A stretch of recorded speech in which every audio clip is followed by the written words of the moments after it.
Well, greetings and salutations, everybody. Welcome to my YouTube channel. My name is John Campea, and this is a companion video. What are companion videos? Well, I'm awfully glad that you asked. You see, every day on the John Campea Show, Monday through Friday, we take the second half of the show to take your live comments and questions. However, we often don't have enough time to get around to all the live comments and questions that get sent in, but I don't want you to have to wait too awful long to get those questions answered, so I gather them up and we address them here on companion videos. And you might notice that it looks a little bit different right now. Part of the reason that is, of course, on Friday, we are moving. Ann and I are moving into our first house that we've ever bought together. And so we're excited about that. And so we have started the process of taking some things down, getting ready to move the studio and all that kind of stuff. So things might look a little bit different right now, but I'm sure you guys will bear with me. All right, guys, listen, let's not waste any time. Let's get right into it, shall we? And we're going to get things started off here with a question from Southius. And Southius writes, "Hey guys, I think Kong versus Godzilla will be like Batman versus Superman. They're both good guys. Godzilla saves humans and the planet from other hostile kaiju. Kong is also sympathetic to humans. No one's going to win. They'll both win when they fight Mecha Ghidorah." Well, okay, so here's the thing. Today, I'm recording this on Sunday, January the 24th, all right? So the Godzilla versus Kong trailer came out already.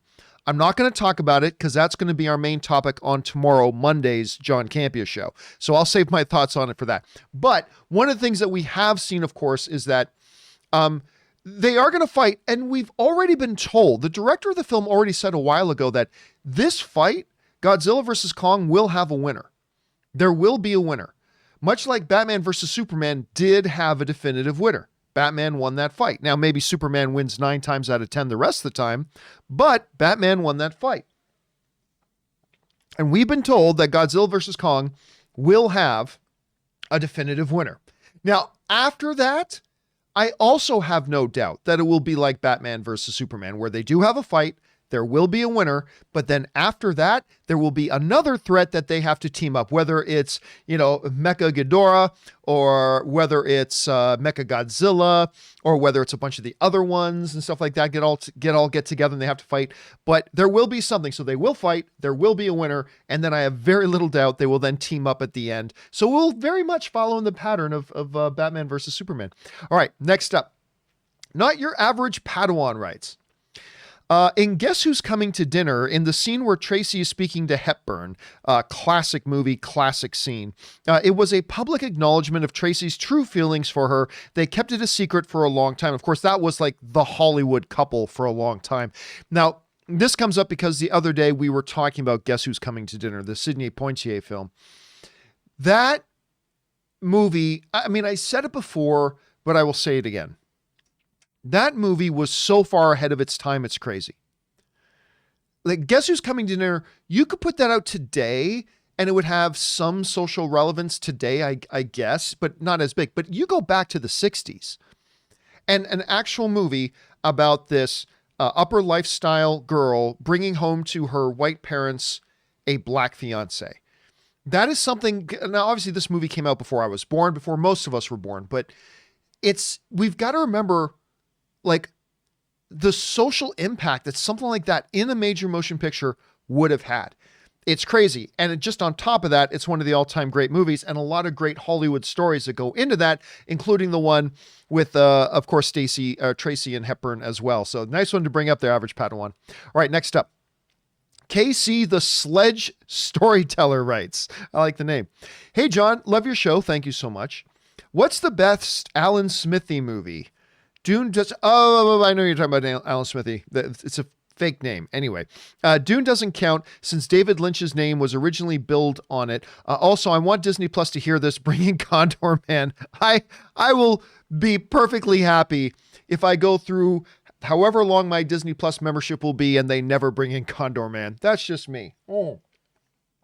Alan Smithy. Okay, for those of you who don't know, and I'm not by any means a historian on the history of all this, but basically it's this. Alan Smithy is a pseudonym. It's a made-up name. And what it traditionally was used for was when a director no longer wanted their name attached to a movie. Then the movie would come out, and I believe the first time it happened was in the 60s. It would say directed by Alan Smithy with 2 E's on the end. Now, if I remember correctly, it couldn't just be that a director didn't want their name associated with it. Like the Directors Guild of America set up rules that said there had to be a specific set of circumstances, like the studio completely wronged them. There's a big dispute and they don't want the movie to be, Hollywood doesn't want its movies to be dragged into, controversies that could cost them box office. So the DGA set up rules where, like, if a director just thought they directed a terrible movie, a director couldn't take out their name and put in the name Alan Smithy to try to hide from the fact that they directed a bad film. But there had to be specific set of very controversial circumstances.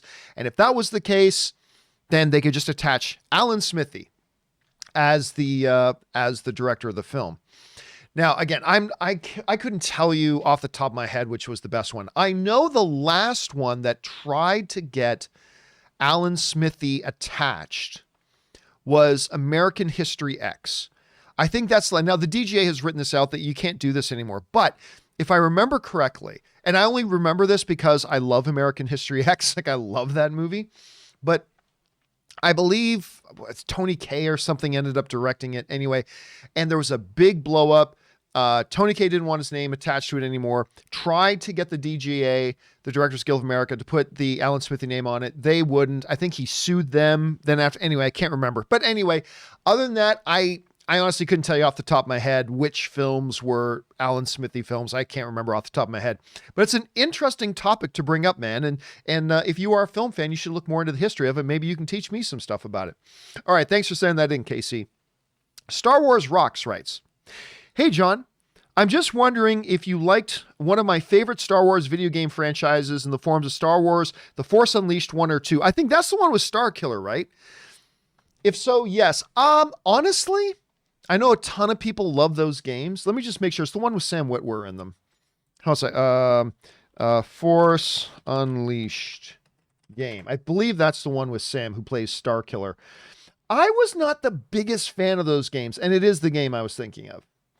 I honestly wasn't the biggest fan of those games. And it's funny, like, if you're hearing this, say, wait a minute, Sam Witwer. Yeah, Sam Witwer. Let me see if I can get this big enough so you guys can actually see it. I'll try to get it on the screen here so you can see it. 1 second here. Yeah, so if that character looks like Sam Witwer, it's because it's one of the first games that I recall where, like, the voice and everything, even the face model, was over one particular actor. Maybe it happened other times before that, but somewhere. So basically, in Force Unleashed, Starkiller was a secret apprentice of Darth Vader. But there are only supposed to be two. Ooh, that's why he was a secret apprentice. Anyway, it has been a long time since I played those. And I didn't play them much because, again, I didn't hate those games. But they weren't my favorite games either, to be honest with you. But that's why a question comes up a lot about, should they do it now that there's Disney Plus? So should they do Starkiller? There's problems with bringing Starkiller into canon now because the story of Starkiller would so go against the canon they have now. It'd be very, very, very difficult. And should Sam Witwer play? And of course, Sam's a great actor. But anyway, yeah, that's those are my thoughts on Force Unleashed 1 and 2. Thanks for that, Star Wars Rocks. All right, next up. We've got Jaron Morris, who writes, "From reliable sources within the UFC, Helwani, Joe Rogan, Luke Thomas, even Daniel Cormier have stated and laid out reasons why it is a possibility. So let me ask you, John, over under 15%, this Jorge Masvidal, and Kobe Covington beef is all a work to promote a big money, probably mean money, big money fight." All right, so for anybody who knows, I won't dwell on this too long because I know most of you guys don't watch UFC, but you should. Jorge Masvidal and Kobe Covington, they trained at the same gym. And then apparently they had this big public falling out and they hated each other. And now they train in different places. And there's some speculation going around that they just faked that so they could get a big payday fight between the two of them. Because in professional wrestling, UFC, is there a better storyline than two former best friends now hating each other and having to battle it out? Shawn Michaels and Marty Jannetty, for example. Just throwing that out there as an example. I'll go over 15%, but I don't think much more than that. I won't go, and honestly, I don't care too much because I think both Jorge Masvidal and Kobe Covington are both overrated. I've said that before. I will say it again. I think both of them are overrated. And I remember when Masvidal was getting his fight against Usman, I said, Usman's going to totally dominate Masvidal. Masvidal will do nothing in that fight. And I get it. He had that tremendous, awesome, forever in the history of the UFC, fastest knockout in history. Yes, that flying knee was brilliant and beautiful. Fastest knockout of all time. And he is a good fighter. You know, he beat Nate Diaz, but Nate Diaz is a guy with 17 losses on his record. Nate Diaz is also overrated. I mean, he's good, but he's overrated. And I remember arguing with so many people saying, you don't know what you're talking about, John. Everybody always says that about me when it comes to picking UFC fights. They always say I don't know what I'm talking about. And I'm always right. With a few exceptions. See, everybody said the same thing this weekend with Poirier and McGregor. I said, yeah, Poirier's going to win this fight. I mean, it's going to be a good fight, but Poirier's going to win this fight. And everybody said, you're crazy. McGregor's going to kill him. Well, we saw how that turned out. Anyway, but then Masvidal fights Usman, and what happened? Masvidal never did a thing in that fight. He was the whole fight was just Masvidal trying to survive. That was the whole fight. He could never get off anything against Usman. Usman just dominated him.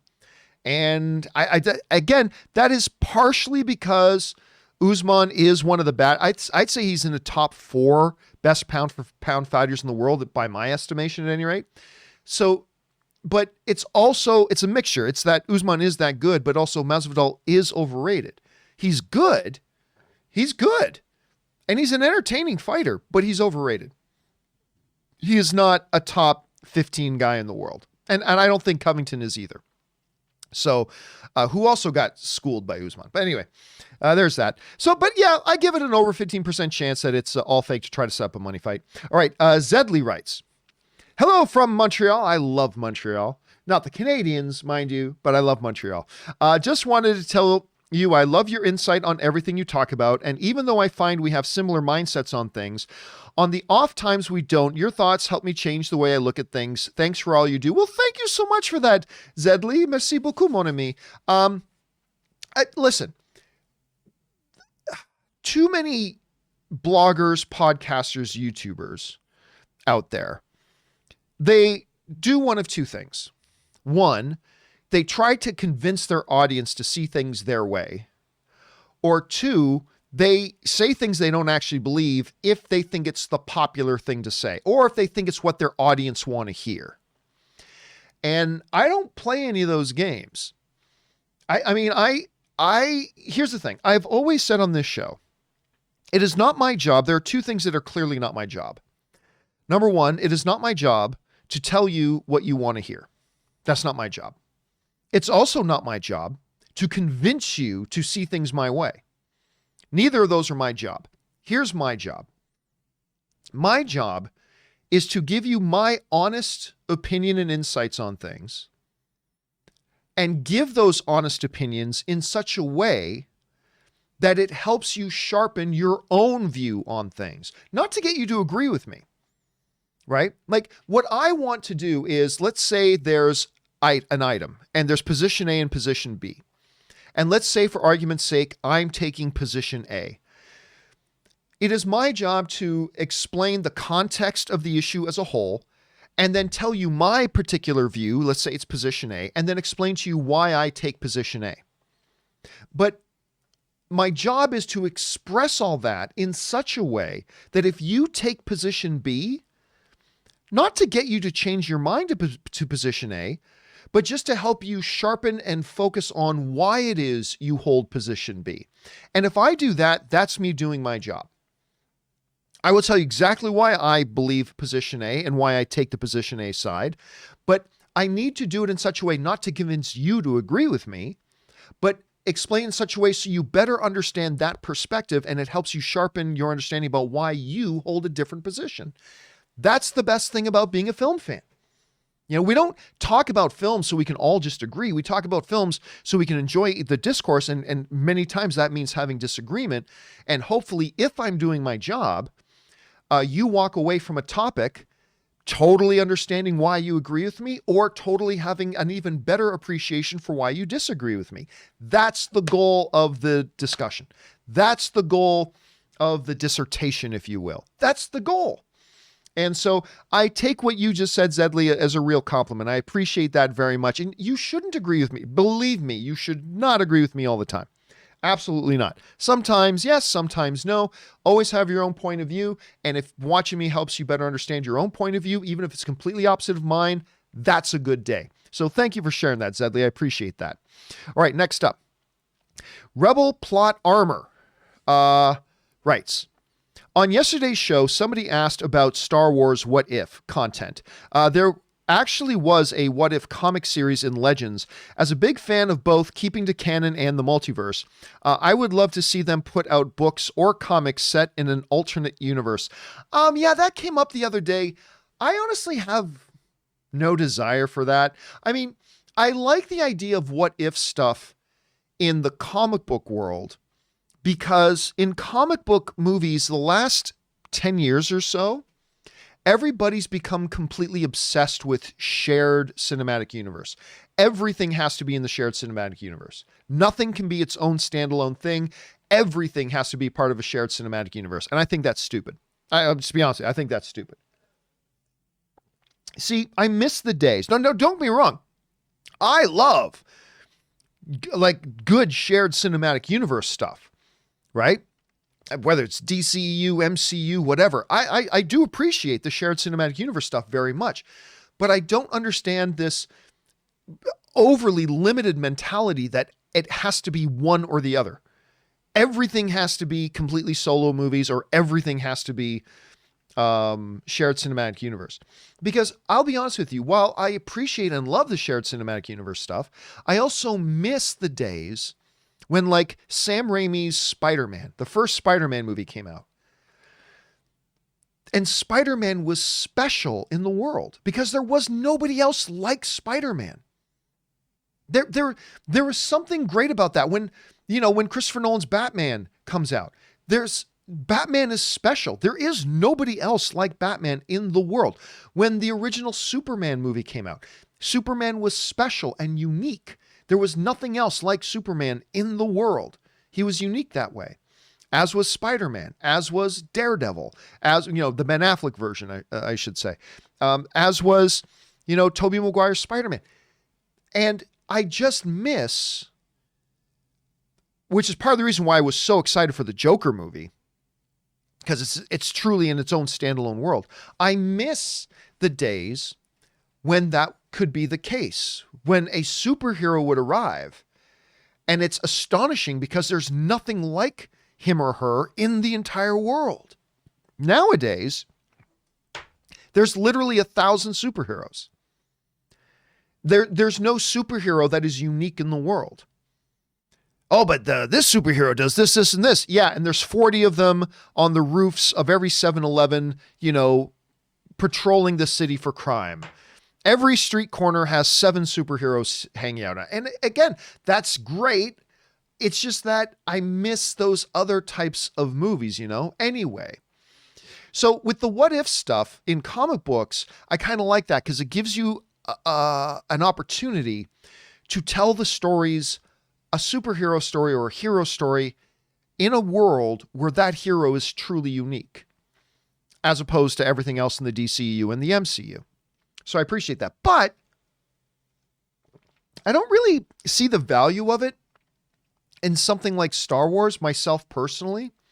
Maybe you guys can see some of the, I just don't see what's the point of telling a what if story of, what if Anakin, instead of cutting off Mace Windu's arm, turned on the Emperor, turned on Palpatine and killed him with Mace Windu? What happens after that? Okay, that's neat, but really what's the purpose of that? So I don't know.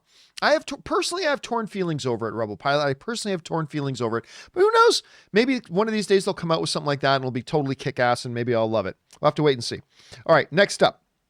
Caleb writes, You can be one for a day, one for a week, one for a month, one for a year, assuming you won't die or have all needed skills. A Fremen on Arrakis, that's from Dune. A random crew member on the Galactica, a Tatooine moisture farmer, or a soldier in the Rohirrim in Lord of the Rings. I'll be honest with you, I don't want any of those jobs. Thank you very much. They all either have a very low quality of life or a very short life expectancy.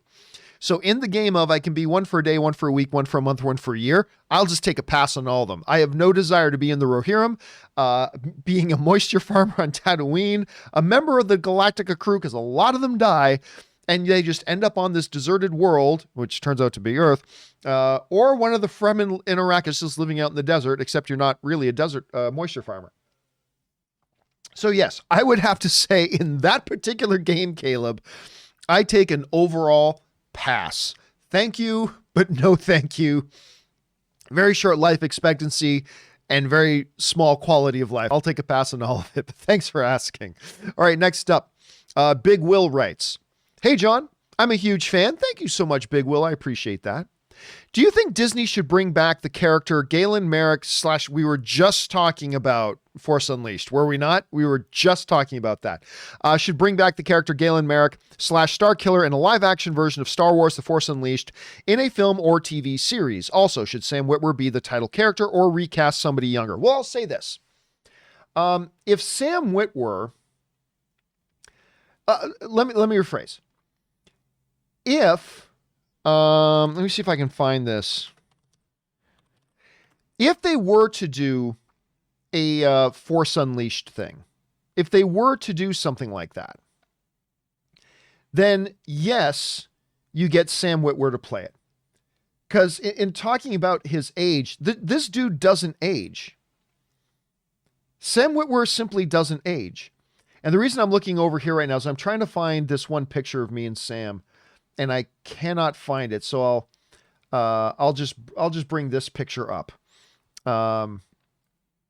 Sam, this is just a couple of years ago, so it still basically looks the same. Sam Witwer, who's on the far end there, on the far end with Freddie Prinze Jr. Sam, the dude just simply doesn't age, and he's tremendously talented. By the way, this event was the first time I beat Sam Witwer in Star Wars trivia. Just throwing that out there. But Sam just doesn't age. He's ridiculously talented, and he simply doesn't age. So if you are going to do Starkiller and bring Starkiller in it, I see no reason why you couldn't still use Sam Witwer. Again, the dude doesn't age. He looks great. And in tremendous shape. Now, but do you do it at all? The answer to that is no. Because everything about the Force Unleashed story is completely out of step with canon. The stuff that we have in canon, it's too far out of step with canon. It doesn't work. Now, you could make the argument. But John, Grand Admiral Thrawn, who of course was in the Heir to the Empire series, that one of the best series of books ever in Star Wars, and they just changed his backstory completely so we could still have the character Grand Admiral Thrawn in Rebels and in the new canon novels, and will probably be in the upcoming Star Wars shows as well in live action, right? So his story, his original story, was completely out of step with canon now. So they just completely changed his story so we could still have the character. Could you do that with Starkiller? Yes, but then that becomes a problem where I think a lot of the fans who would want Starkiller would be pissed off that they had to change his backstory. So it could be a lose-lose situation. So my guess would be they shouldn't do it. But if they did do it, they should absolutely do it with Sam Witwer. So that's kind of my thought on that. Thanks for that, Big Will. Next up, McKeel writes, "The trailer for Superman and Lois was better than I thought it would be. Don't have much faith, but I'll give it a shot. Can't be worse than Titans, so that's a plus." Yeah, I did watch, you guys know, I'm a big Superman fan. I did watch the trailer for Superman and Lois. I don't care. To me, they have already ruined that character in the CW. Of course, you know, CW turned Superman into a massive jobber. That's all he was. He was simply there to lose and make other people look good. And you don't do that to Superman. You don't do that to Batman, Wonder Woman, or Superman. Those are the three you don't do that to. Job every other character to put other characters over. That's fine. You don't do that to Batman, Superman, or Wonder Woman. The great trinity of the DC. You don't do it to them. And so I'm not going to go off on my whole rant again, other than to say that I don't give two drops of urine about Superman and Lois. They've already butchered that character as far as I'm concerned. In my opinion, they've ruined the character. They've already shown they don't have the reverence for the character that they should have. They used him strictly as a jobber to put over other characters. And so you kind of ruin it. It's Superman's ruined. Now, if I start to hear from a whole bunch of you guys that you love it, that it comes out and it gets 3 or 4 episodes in and that you guys are loving it and all that kind of stuff, maybe then I'll give it a shot.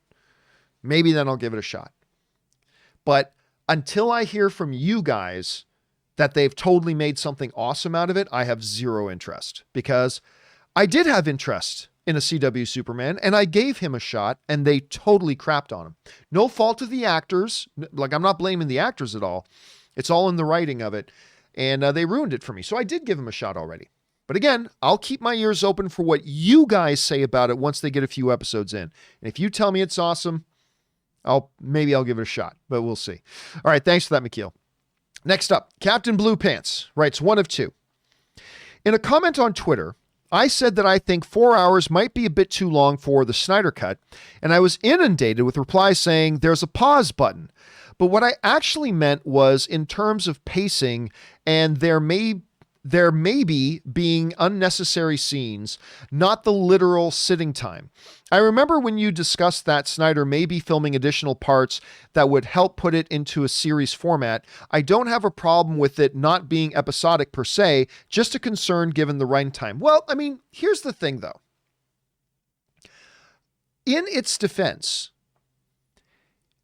if it was going to be good at 4 one-hour episodes, then it's going to be good taking those 4 one-hour episodes and just putting them together as 1 4-hour film, right?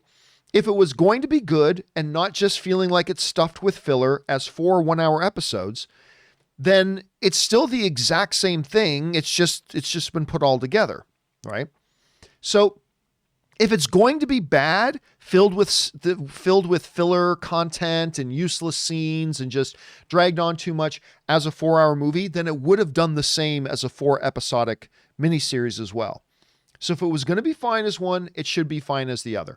Now, look, I've already said on this show, or not on this specific episode, but on the John Campea Show, that I do believe it is a mistake for them to just put it out as 1 4-hour movie. I think there's so much more for them to gain and benefit by putting it out in 4 1-hour episodic format.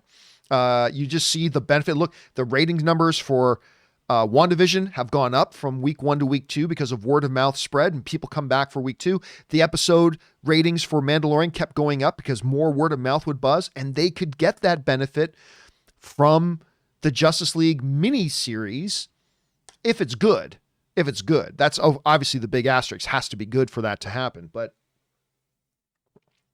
I would say, Captain Blue Pants said, I would not worry about as a 4-hour movie it being stuffed with useless stuff if it was going to be good in 4 1-hour episodes. Because if it was going to be good there, it'll still be good in a 4-hour format. So we'll wait and see. We should find out soon enough how that all turns out, Blue Pants. Thanks a lot for sharing your thoughts, man.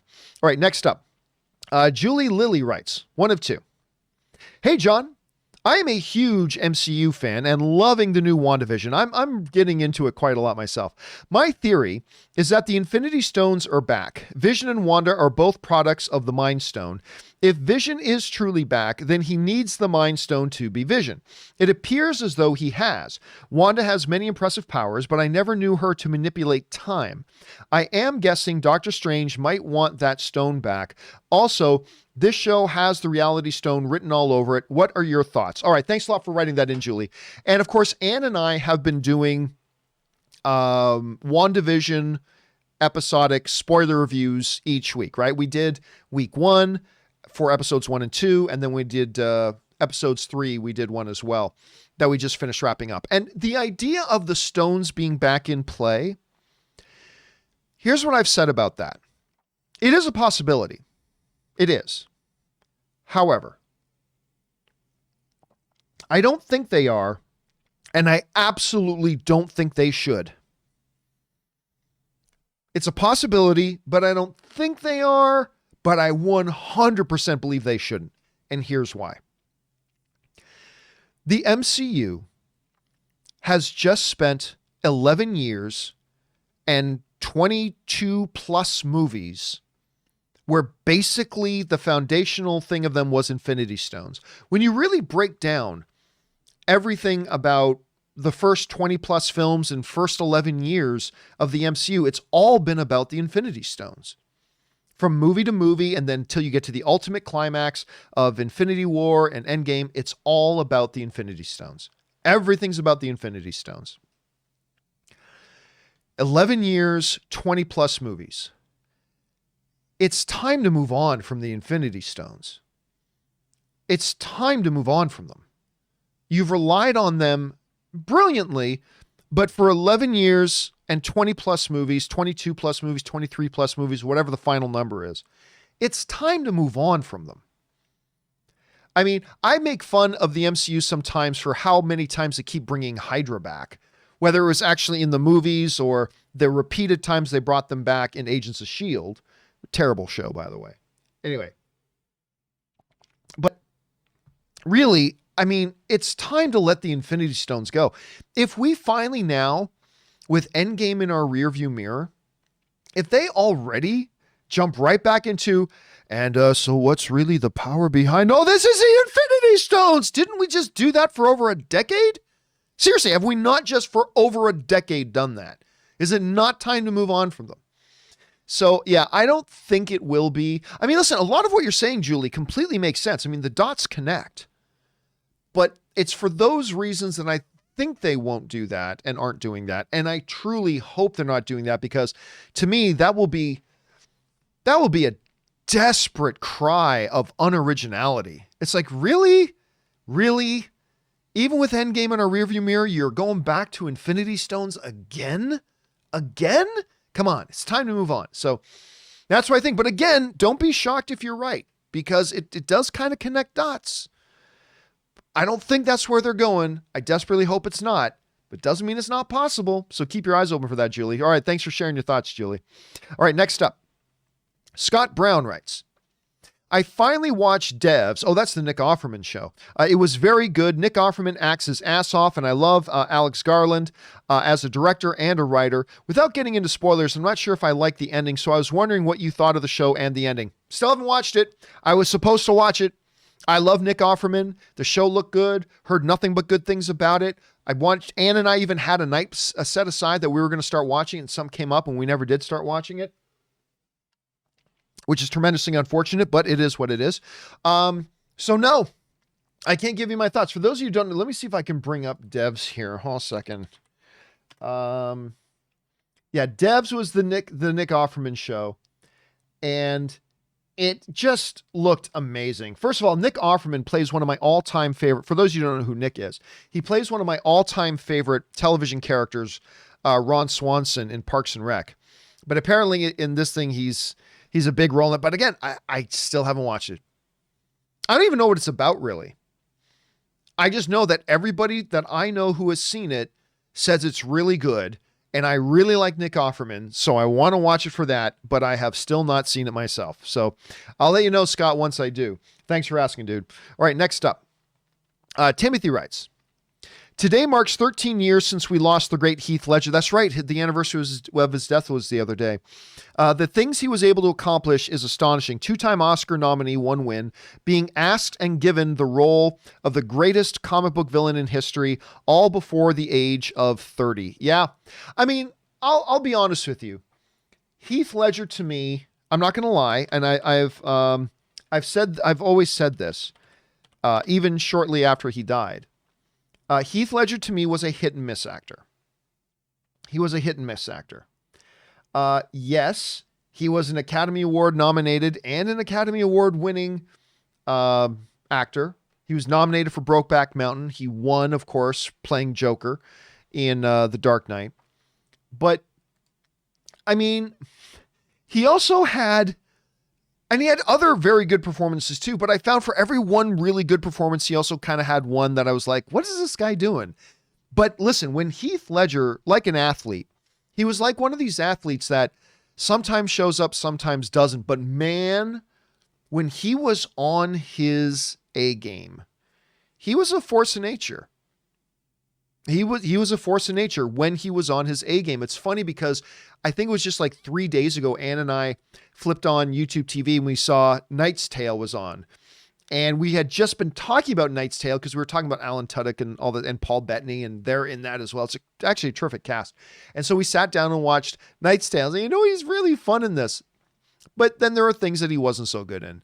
But yes, what he was able to accomplish at 30 is truly amazing and truly stunning. And it's such a shame that we never got to see what he could have truly turned into at that point. Anyway, thanks for sharing that, Timothy.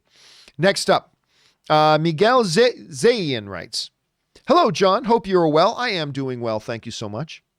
Regarding Timothée Chalamet, don't you think he is better than DiCaprio at his age compared to when Leo was the same age as he is? And can you also name 2 other rising young actors that are great right now? Hedges, Holland, Ronan. Thank you. Well, let's focus on the one thing right now. First of all, Saoirse Ronan, if there's any, and she's not like a teenager anymore. Hold on a second. Okay, Google. Oh, that's not in my office anymore. I took because I've packed it away because we're getting it ready to move. Let me see if I can find her here. So, Saoirse Ronan, I can't remember how old she is right now, but she, like, how many Oscar nominations does she have right now? Like 3 or 4? Like 3 or 4? Actually, let me look up for sure here. Lady Bird. I'll get her thing here. Where is Lady Bird? Why can I not find it? Oh, there it is. Okay. So, Saoirse Ronan, and I'm never quite sure I think I'm pronouncing her name right. I'm not quite sure if I have already. She has 4 Academy Award nominations. She is 26 years old right now, so she's still really young. 26 years old now. Already has 4 Academy Award nominations. 3 of them for leading actress. She was nominated for Best Leading Actress in 2015's Brooklyn, 2017's Lady Bird, and 2019's Little Women. She was nominated for Best Supporting Actress in Atonement, which she was also really good in. And she's like one of these that she could be like the next Meryl Streep. Saoirse Ronan's great. But Timothée Chalamet, no, I don't think. Now, do I think right now Leo DiCaprio is a better actor than Timothée Chalamet right now? Yes. But I also think Timothée Chalamet is way ahead of where even DiCaprio, and DiCaprio has always been a great actor. Go back to his What's Eating Gilbert Grape days as a kid, which he got an Academy Award nomination for. Leo was great. And Leo right now, I would take Leo over Timothée Chalamet today, but at the same age, I think Timothée Chalamet is way ahead of where even Leo was at the time. I think, I can't remember the last time I saw an on-screen theatrical actor with as much pure talent as I think this kid has. I've never seen the likes of it, ever. Now, maybe his growth stunts and he doesn't get any better than he is right now. That's fine. He's a great actor right now. A couple of Academy Award nominations now, I think, already. But I see him just getting better and better. And that's why I've never said it before, but I think we could be looking at the next Daniel Day-Lewis, who is the best there is, best there was, best there ever will be. He is the GOAT. Daniel Day-Lewis is the GOAT. And I think we might be looking at somebody who could be his heir apparent, and I'm not really sure. But yes, I would say right now, Timothée Chalamet is further ahead than Leo was at his age. Will he continue to grow like Leo grew? We'll have to wait and see. But right now, it's the sheer, to put it in mutant terms, the sheer inherent power this dude has is scary. It's off the charts. It's off the charts. We'll see how good he actually ends up being. All right, thanks for that, Miguel. Next up, Alan writes, Hey, John, a few questions for you. Where generally I take one question at a time. Let's see what you got here. One, you have said that your wife is a huge Tom Hanks fan. Yes. Have you and her seen News of the World yet? And what do you think of it? Two, how excited are you and Rob for Godzilla versus Kong trailer? Well, obviously the trailer's out. We'll talk about that tomorrow. Nope. Still haven't watched News of the World. Still haven't watched it. Simply have not had the time. Between everything else, we are also trying to get ready to move. And we've got renovations going on at our current house. So we bought the house. I'm out there all the time. I'm driving an hour out there like every other day. The renovations are going on, having to buy new things. And then now, and on top of all that, trying to pack up and get ready to move on top of everything else. Not to mention, in the midst of all that, my wife just changed jobs. My wife has been working at Amazon.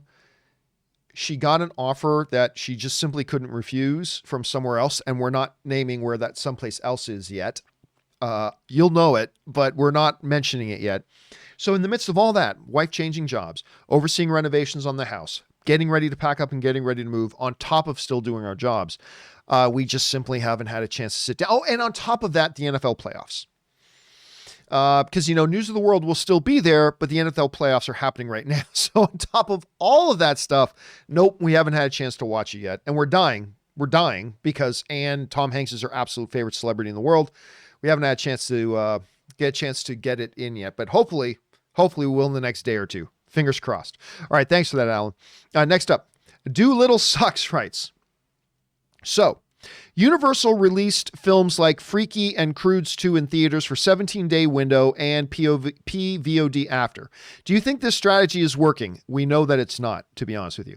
In my opinion, since they are delaying more films and we don't know how Croods and Freaky did on PVOD, I don't think it has worked that well. No, I've heard from people inside the system that it has not worked. Now, to be fair, because I'm a fan of Universal, but I've been very critical of them in these particular moves. But to be fair, they've made more money than they would have if they just sat on them and waited to release them. But maybe ultimately they would have made more money if they did sit on them and waited to release them until theaters were open. I mean, I don't know. But from what I understand, it has not worked out well. It has not worked out well for them. It has not worked out well for their theatrical partners. It has not worked out well for them. And yeah, apparently it's been a bit of a disaster. I mean, not as big of a disaster as Mulan was for Disney.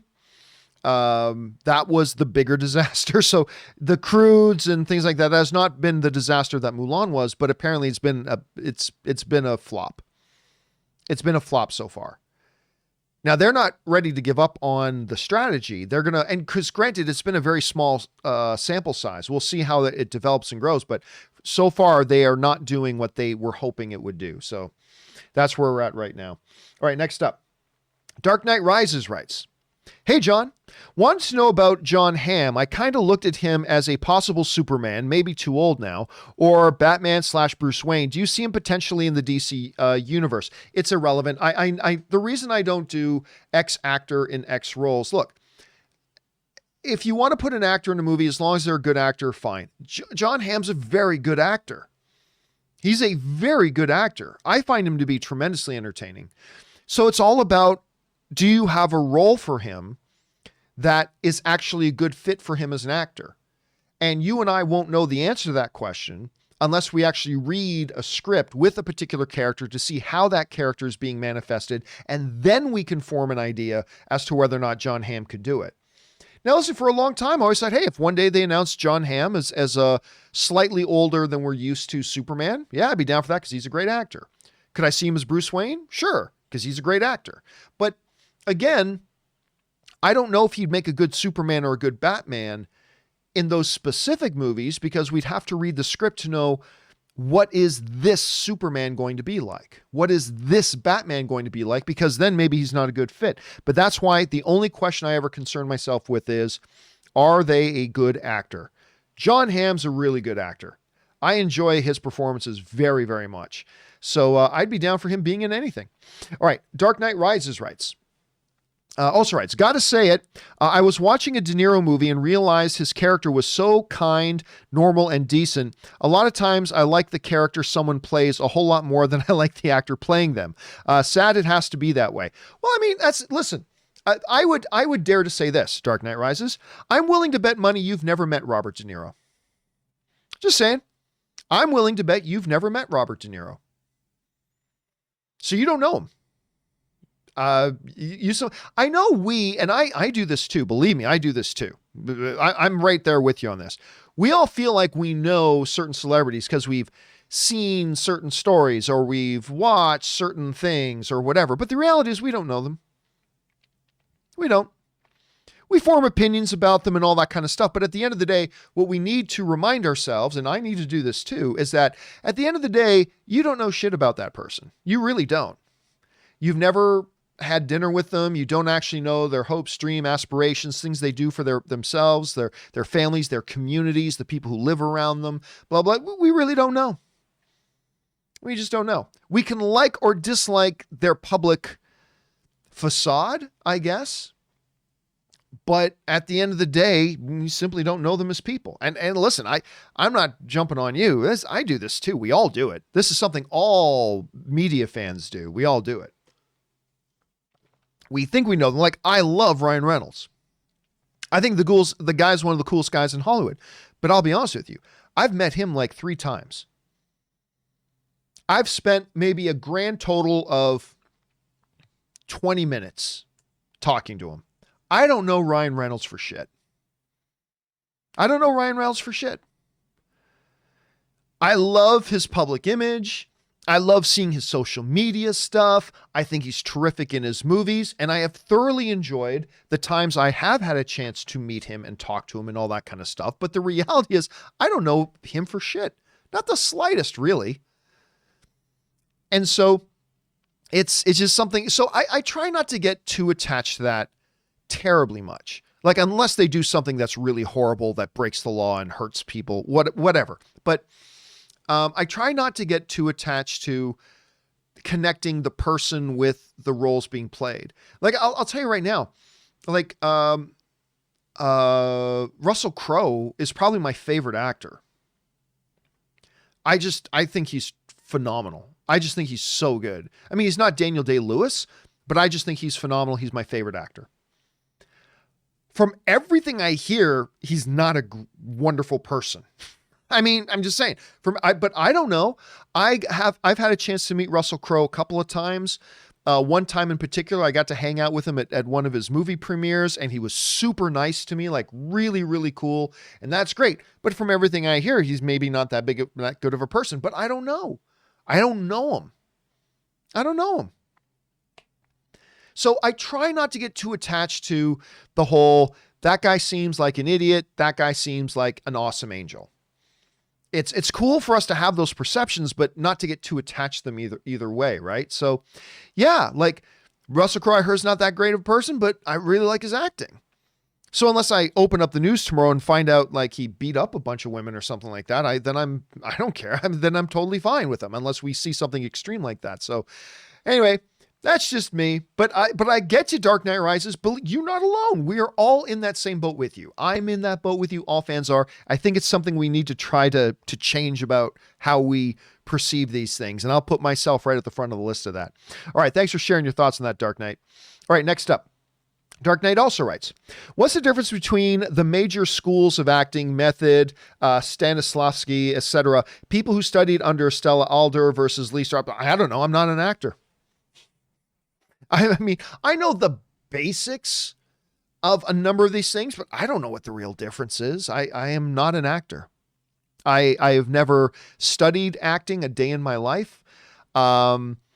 The most acting I've done was, I think I did one part in my school play, but then the other 2 years that I was involved in the drama group at school, I wrote the scripts. Like, I wrote the plays. I didn't star in them because I can't act. I can't act worth crap. Like, not in the least. When people say to me, like, I made my own little movie, The Anniversary, a bunch of years ago. I was like, oh, why didn't you appear in it? Because I can't act worth crap. I cannot act worth crap. If you ever get a chance to see the Star Wars Godfather crossover fan film that we made called Rise of the Trades. I am in it. I play the villain in it. And then you will see just how bad of an actor I am. I don't know acting for crap. So it's an excellent question, Dark Knight Rises, but it's not one that I am even remotely qualified to give an opinion on, because I simply don't know, man. I simply don't. I mean, I know what, I know what method acting is. I know what but I am not qualified to answer that. That's just the simple truth of it. But it's a great question, Dark Knight. Maybe ask that question again sometime when I have Erin Cummings on the show. Because Erin Cummings has studied, obviously, she's an extremely successful television and a few movies actress. She's had a great career, better than 99% of actors and actresses out there ever have. And she has studied several schools of acting and things like that. So that would be a great question to ask once we have Erin Cummings back on the show, which I'm hoping is going to be very soon. I'm hoping that's going to be very soon. Anyway, thanks a lot for that, Dark Knight. Next up, Quintus Dacian tipped in $20. Thank you, Quintus, for supporting the channel on that level, man. Really appreciate that, dude. And Quintus writes, happy Friday, guys. So this question obviously came out on Friday. John, I heard you mention the Olsen sisters in an earlier stream. Fun fact. Did you know Mary-Kate's last role, Beastly 2011, was her as a spellcasting witch? I did not know that. Talk about Circle of Life. Thanks again for the show, man. Best wishes. Yeah, and it's so weird. Because I remember, I mean, obviously a lot of us kids grew up as kids with Full House, Mary-Kate and Ashley, the Olsen twins and whatever. And once Elizabeth Olsen started acting, it's like, oh, the sister is acting too. Isn't that cute? Like, oh, Mary-Kate and Ashley's other sister, Elizabeth, she's acting too. Oh, isn't that sweet? And now Elizabeth Olsen is a major star, and we sometimes forget, oh, that's right, she had these other sisters who were in TV at one point. Isn't that cute? Like, the roles have kind of reversed. Now, don't feel bad for Mary-Kate and Ashley. They built a financial empire, and apparently they're both incredibly wealthy. So don't worry about them at all. But it is weird that sometimes now we forget, it goes the other way, that, oh, that's right, Elizabeth's sisters were Mary-Kate and Ashley. And we forget about that sometimes. I forget about that too, but I did not know about that. I didn't know that one of them, I thought it had been a lot longer than that since either one of them wanted to do any acting. From what I understand, they just both decided, no more acting for us. And they walked away from it. I didn't know that one did something as early as 2011. That is a great fun fact, man. That is a great little piece of trivia. Thank you for putting that on my radar. Well said, Quintus. Thanks a lot, man. All right. Next up, Heisenberg writes, now that Nolan is not returning to Warner Brothers, so it appears, what do you say about him doing a Daredevil trilogy with the MCU with the stakes and themes of the Dark Knight trilogy? Don't care. Again, it's X director doing X movies. Don't care. All I care about is it a good director? I don't think you're ever going to see Christopher Nolan doing superhero stuff again. I think he was pretty clear about that he wasn't going to do superhero stuff anymore. Now, listen, he is Christopher Nolan. He is one of the greatest filmmakers in the world. If they were to announce tomorrow that he was doing a Daredevil film, of course we would be super excited. Does he have to do comic book material? No, I'm going to be excited about, even though I found Tenet a little weird, I'm going to be excited about anything Christopher Nolan does. It doesn't have to be comic book stuff. And he's already done the comic book stuff. And frankly, a lot of people consider his movie, The Dark Knight, to be the greatest comic book movie of all time. I still think Avengers is the best comic book movie of all time. But a lot of people think The Dark Knight is the greatest comic book film ever. So what does he have left to prove? Nothing. Not to mention, ever since Dark Knight, he's completely moved away from doing other people's material. Like, he likes to do his own original stuff. So because I don't think he ever wants to do comic book stuff again, because he's already hit the absolute peak of any comic book movie ever, according to a lot of people, there's no topping it. He's already done the best comic book movie there is, according to some. On top of the fact that he just wants to do original material, he doesn't want to do any more adapted material. For all those reasons, I don't think that's likely. And he doesn't need to. And other people can do Daredevil. But between you and me, if they did announce Christopher Nolan was doing Daredevil, who wouldn't freak out? Of course, man, that would be incredible if that were to happen. But I wouldn't expect it. Anything's possible, but in the world of is it likely, I would say it's probably very unlikely for all those reasons we already laid out. All right. Next up, Sam Fisher writes, can't believe I didn't notice early, but in each era, Wanda and Vision are going through the stages of marriage. 1, newlywed. 2, married, no kids. 3, expecting. I bet episodes 4 through 6 will be parents to newborn kids, parents to teens, empty nesters, and a whole version of this. Well, I mean, Sam, to be honest, I don't think there's anything clever about that. Like, that's everything, right? You don't start with it with them having kids, and then next they don't have kids, and then the next they have teenagers, and then the next she's pregnant, right? I mean, it would just be the natural order of things. Whether they are, so I honestly don't think the time periods have anything to do with that. I don't think they have anything to do with that. That's just the story progressing. That's the way the story would progress if they were doing it some other ways and had nothing to do with old sitcoms. They would be together. If they were married, stuff like that, they go through a period where it's just the two of them. Then she gets pregnant. She has kids. The kids grow up. Just everything's happening in accelerated time. Other than that, I don't think there's much more symbolism there. Unless there is. And we find out in episodes 4, 5, or 6 there is. But for now, I don't think the symbolism goes beyond that at all. That's just my take on it anyway, Sam. Thanks for sharing your point of view on that. All right, next up. Skyjam writes and sends in $20. Thank you, Skyjam, for supporting the channel on that level, dude. Skyjam writes, Dear John and crew, big fan for over 4 years. Thank you so much. And new Patreon. Thank you. We rarely ever plug our Patreon, and I really should be plugging it more. But thank you so much for becoming one of our Patreon supporters, becoming kind of the basis of what makes sure we're able to do the stuff that we're able to do around here. So thank you so much for that, Skyjam. I appreciate that. I just wanted to give you a big thanks and shout out to you and your crew. Thanks for all that you and your crew do. Well, thank you so much, man. It's always nice when somebody just wants to take a minute right in and say something nice. Thank you, man. I appreciate that. And again, if you'd like to become a Patreon supporter, just go to patreon.com/John Campea. That's patreon.com/John Campea. Thank you for all of you who are our Patreon supporters. Thank you, Skyjam, for becoming a Patreon supporter. And thank you, dude, for the kind words. And thanks for being around for as long as you have been. We really appreciate it, man. All right. Thank you again. Next up, The Wakandan Forever writes, Hi, John. Pumping Iron is one of my favorite films. The Schwarzenegger one, the old documentary.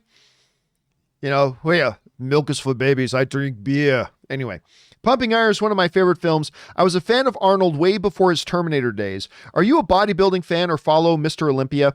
P.S. I saw the photo with Aaron and the ladies. Some guys have all the luck. LOL, Wakanda forever. Yeah, so what he's referring to is I put up on Twitter, an anniversary came up of when I posted a particular picture like many, many years ago. And it was a picture of me, Aaron Cummings, Julia Voth, and America Olivia. It was the first day I ever met Aaron Cummings. It was the first day me and Aaron ever met. Actually, let me see if I can pull it up here just to show you guys in case you hadn't seen it. But it was like 10 plus years ago. At Comic-Con, the girls had their movie Bitch Slap coming out. So they came to my Masters of the Web panel. You know, they wanted to promote their new movie Bitch Slap. And if you haven't seen Bitch Slap, you should. And of course, Julia, who's right here, right beside me. She was, of course, Jill Valentine in the video games. But her, America, Aaron. So then we had our Masters of the Web panel or party that night that we threw every year. And we invited them. They came. And this was the very first day. So I had only met these guys earlier in the day. And of course, Julia and Aaron went on to be in my movie, my anniversary movie that I did. And Julia is a good Canadian kid, by the way. And Aaron and I have just stayed friends ever since. We've just stayed friends ever since. And now she's married to an incredible dude, Tom, who I like very much. And her and Ann get along great, and we've just been friends all these years. So this, Aaron Cummings, who is often on my show and will be on my show again soon, this was the first year. So this is the picture that they're referring to in general. Anyway, when I was younger, I was very much into bodybuilding. I mean, I wasn't much of a bodybuilder myself, but I was really into the sport of bodybuilding, and I would read up all this stuff and all that kind of stuff. Now you got Coleman, who's been like dominated the sport for so many years. But that documentary is a fun documentary. And Arnold, if you want to really appreciate the larger than life personality Arnold did before he became the biggest, like one of the biggest movie stars in the world, you should go back and watch it. It's a lot of fun. I am a fan of that documentary as well. So thanks for sharing that, man. All right, next up. Shanghai Finn writes, one of two. Hi, John. Funny you should mention Yari Curry, because somebody mentioned they were from Finland the other day. I said, home of Yari Curry. All right. It's funny you should mention Yari Curry. I actually met him twice. Last time was 2019 when I was asked to MC the opening ceremony for the China-Finland Year of Winter Sports. Also attended by the Finnish president. Was I nervous? Yes. Also, a huge fan of Kung Fu and I never pronounce that right. Got a big collection of Hong Kong films. Is it Wushu? Is that the proper pronunciation? I'm sure I always mispronounce it. But have not seen Shaolin versus Llama. It's my all-time favorite Kung Fu movie. Have to check it out. Related to both sports and Kung Fu. Have you seen Shaolin Soccer? Simply put, one of the best comedies ever. Cheers. Listen, when it comes to, everybody wants to talk about Kung Fu Hustle, right? Let me just bring this up. Everybody wants to talk about Kung Fu Hustle. And I understand. Kung Fu Hustle is great. Directed by Stephen Chow. And by the way, Stephen Chow was supposed to be Kato in Seth Rogen's Green Hornet movie. It was supposed to be Stephen Chow for a long time, but that ultimately kind of fell apart. And everybody talks about that. I think it came out in 2004, 2005. To me, easily, Stephen Chow's best film is Shaolin Soccer. That to me, it is a more fun movie than Kung Fu Hustle. And I like Kung Fu Hustle. Don't get me wrong. I like Kung Fu Hustle very much. But Shaolin Soccer is a more fun movie. I believe this movie has better action in it. This movie, let me see if it gets, there we go. Kick some grass. This movie is more exciting, I think, than Kung Fu Hustle. I think this movie is freaking hilarious. Shaolin Soccer is freaking hilarious. I think it's the funnier movie. It's the movie for me that puts Stephen Chow on my map. It is a wonderfully entertaining film. So fun. And for its time, this is a 2001 film. For its time, the visual effects with the soccer ball and stuff is crazy. It's crazy. It's a mixture of a Kung Fu movie with a soccer movie with Dragon Ball Z in a way. I mean, I don't know how else to describe Kung Fu, Shaolin Soccer, I should say. But listen, guys, honestly, if you and a couple of buddies are getting together one night, whether it's in person or whether you have a weekly Zoom thing and you watch something together over Zoom or whatever, Shaolin Soccer is what you guys have to watch next if you've never seen it. Super fun, super entertaining, a lot of laughs, just a really, really enjoyable film. And again, all due respect to Kung Fu Hustle, but I think Shaolin Soccer is his best film. That's just me. All right. Thanks a lot for sending that in, man. Appreciate that. All right. And next up, we have Kung Fu Hot Dog writes, speaking of Kung Fu Hustle, hey, John and co. Warner Brothers lose Christopher Nolan, maybe. Universal Studios call and say, hi, Chris, fancy stab at directing Bond 26. Over under 70%. I'm cashing all my chips in, 70 all the way, man. Keep up the great work. JC, you're the best. Okay, so what's funny is we just talked about the fact that one of the elements about Christopher Nolan probably not doing Daredevil stuff like that is because he really does seem to be in a frame of mind of wanting to do his own original things. However, he has expressed in the past a real interest in doing a James Bond film. As a matter of fact, there was some talk that he may have directed, or there was a possibility that he might have directed the Bond film that's coming out now, No Time to Die, whenever that does come out. There was some talk before that maybe he would be the one to direct that. That didn't happen. So it's not the craziest thing in the world, because like I said, when in the world of him wanting to do his own things, that is kind of the one property that to him, he has said he would be attracted to.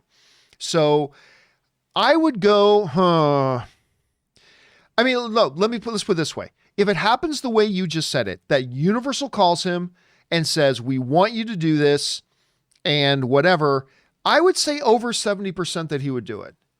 Now, whether or not they do call him and say that, who knows, whatever. But yeah, I think that would be the one property that isn't his original that he would be most inclined to maybe do. So again, we'll see. We'll see what happens once they want to move on. And by the way, just because they want Christopher Nolan directed, they may not want Christopher Nolan's pitch, right? Because they would probably call Christopher Nolan. They probably wouldn't just give him a blank check, say, do whatever Bond movie you want. They probably wouldn't do that. Bond is too valuable of a franchise. So what they would probably do is say, we want you to do it. Come to us and tell us what you would do with it. And then he would give them his vision for what a Bond movie could be, and they'd either take it or not. But I think a better possibility for a Bond film than almost any other property. If he was going to do it, a pre-existing property, Bond would probably be the one he would do. All right, thanks for sending that in, Kung Fu. All right, next up, we've got Chris P. Duck. Crispy Duck writes, hey, John, love the show. Thank you so much, my friend.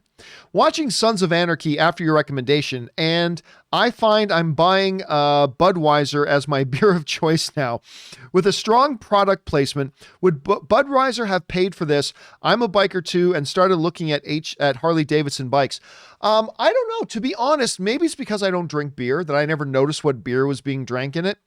But if you constantly see Budweiser, there's probably a good chance that was product placement.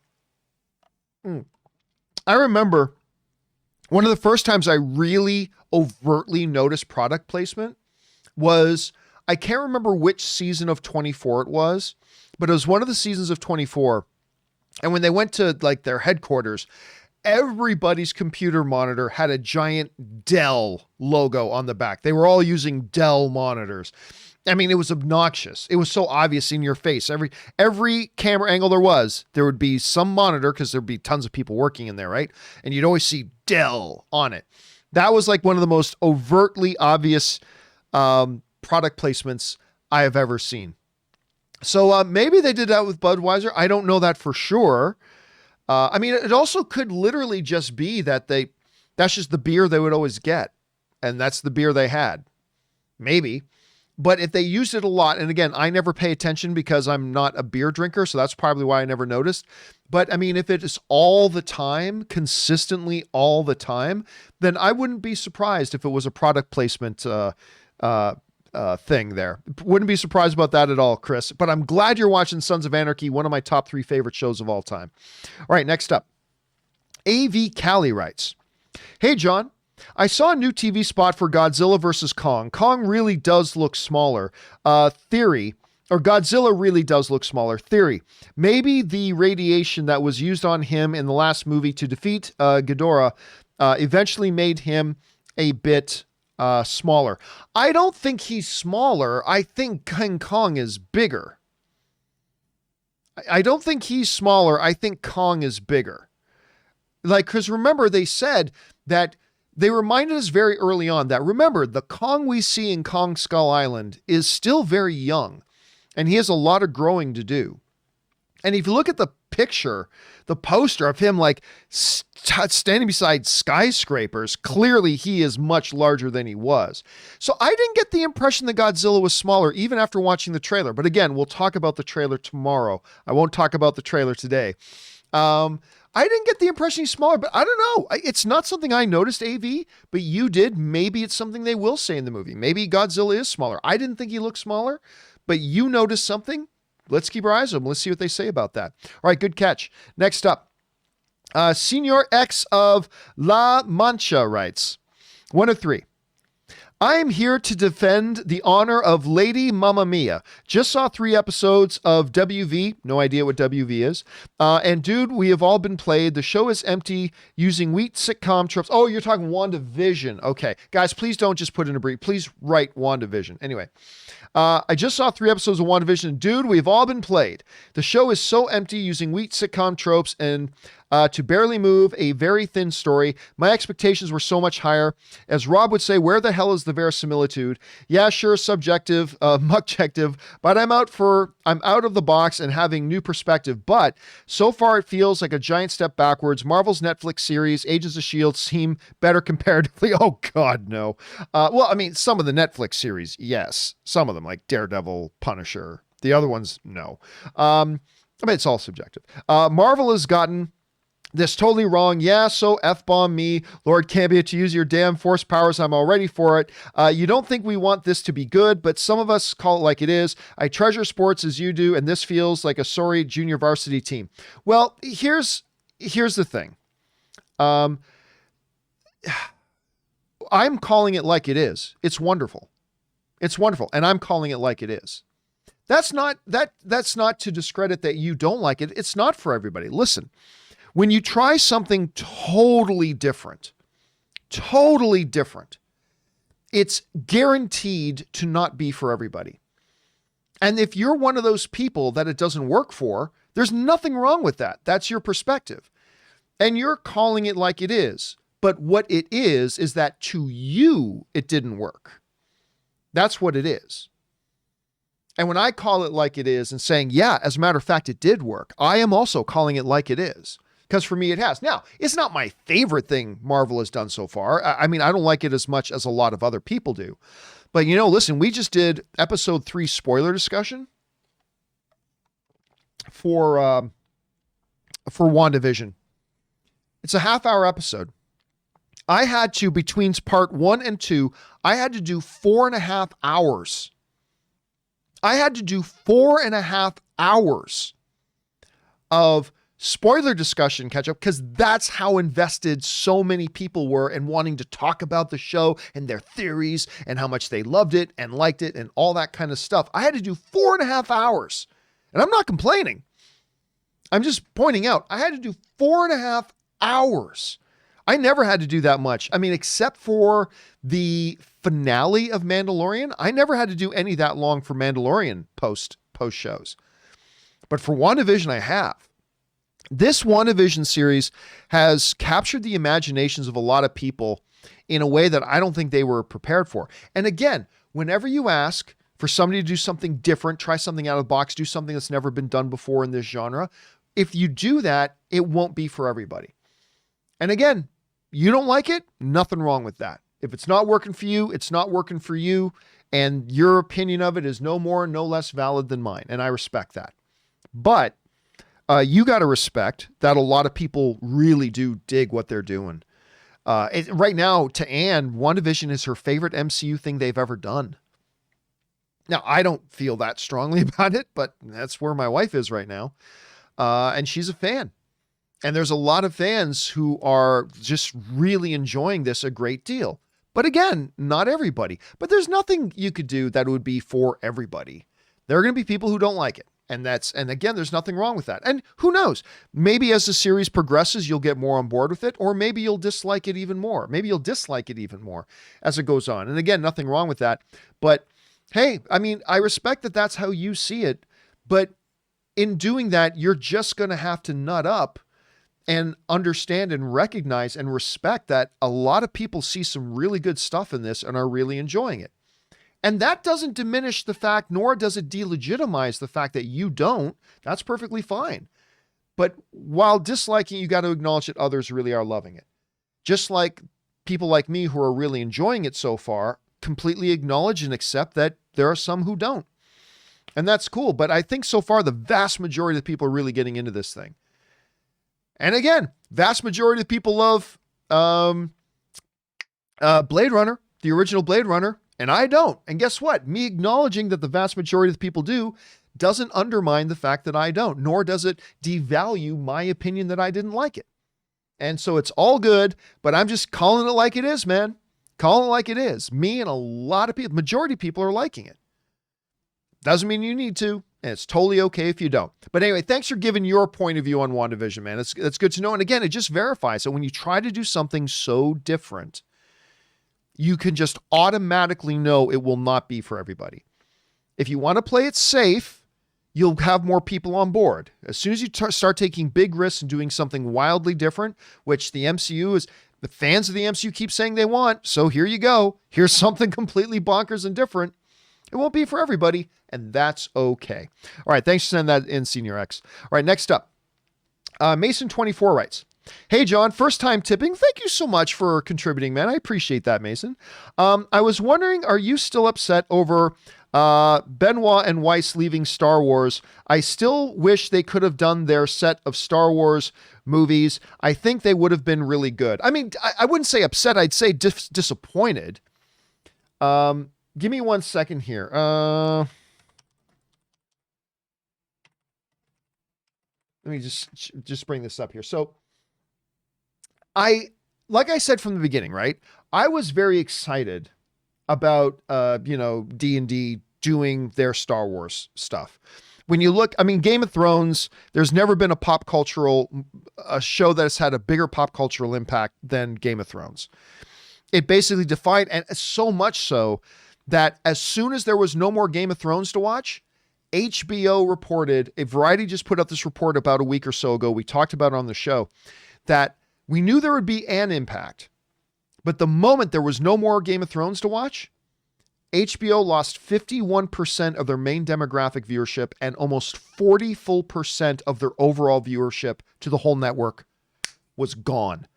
The moment there was no more Game of Thrones to watch, everybody was gone. No show in history has won nearly as many Emmys, blah, blah, blah. So yeah, having those guys come into a Star Wars thing sounded brilliant to me. So no, I would not say I am upset over it, but disappointed. And yes, now, would it have been great or terrible? We'll never know. We'll never know. But I think the potential was there to be very good whenever you get creators like that who have had that kind of success. Now they've got a new deal, I believe, with Netflix, which was the reason they cited for moving on from the Star Wars deals, that they signed a deal with Netflix, and we've yet to see what they're going to do there, and maybe they'll be great, maybe they'll be terrible. But yes, I'm still to this day disappointed that it didn't happen. Again, no guarantee it would have been any good. It might have been bad, but I regret that we're never going to see. And that was unfortunate. All right, thanks for that, Mason. Next up, Ryan Lohner writes, for all those enjoying WandaVision, I highly recommend the anime series Paranoia Agent, about an entire town getting sucked into their own personal nostalgic fantasies by a living toy dog. Yeah, it gets kind of weird. It was made by Satoshi Kon, one of the greatest visual artists who ever lived and who left us far too soon, and the whole thing is basically a playground for him. Now, what was it called again? Paranoia Agent? Let me see if I can look this up here. See, Paranoia Agents. So this is all the way back in 2004.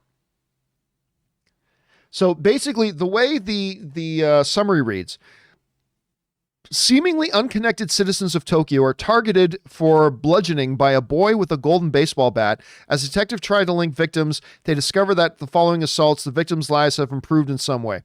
Okay, that sounds completely different from what you're saying. Paranoia Agent, unless I misread your thing. Maybe it was another Paranoia Agent. Anyway, what you described and what this is describing seem totally different, so maybe it's a separate thing. But the thing you're describing does kind of sound like WandaVision in a way, right? That does kind of sound very WandaVision-ish. I will keep my eyes open for that, Ryan Lohner. Thanks for giving that recommendation to everybody. All right, next up. James LH writes. James LH writes, I should say. Hey, John. It's good to have you back. Thank you so much. I think I've worked it out. You've had JC from Another Earth stand. That's the reason for the hair. Oh, you're talking about my haircut. That's the reason for the hair, right? Hope you had some advice for him about his hair, though. Us short hair guys need to support each other. Yeah, for those of you who don't know, I went like almost 5 months without a haircut. And actually closer to 4 months. And my hair, you have no idea.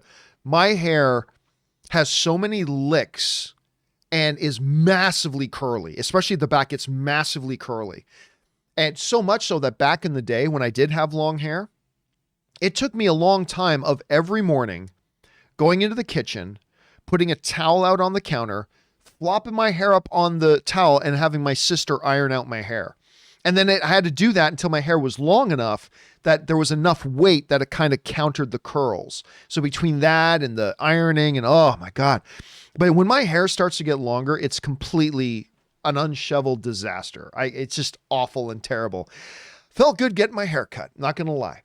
I know my wife wants me to try getting my hair long again, but even she was like, okay, yeah, it's starting to get kind of unruly. I'm like, right? And so finally was able to get I was out of town, and there was a haircutting place open out of town. The haircutting places around me weren't open. So I was able to finally get my haircut. There we go.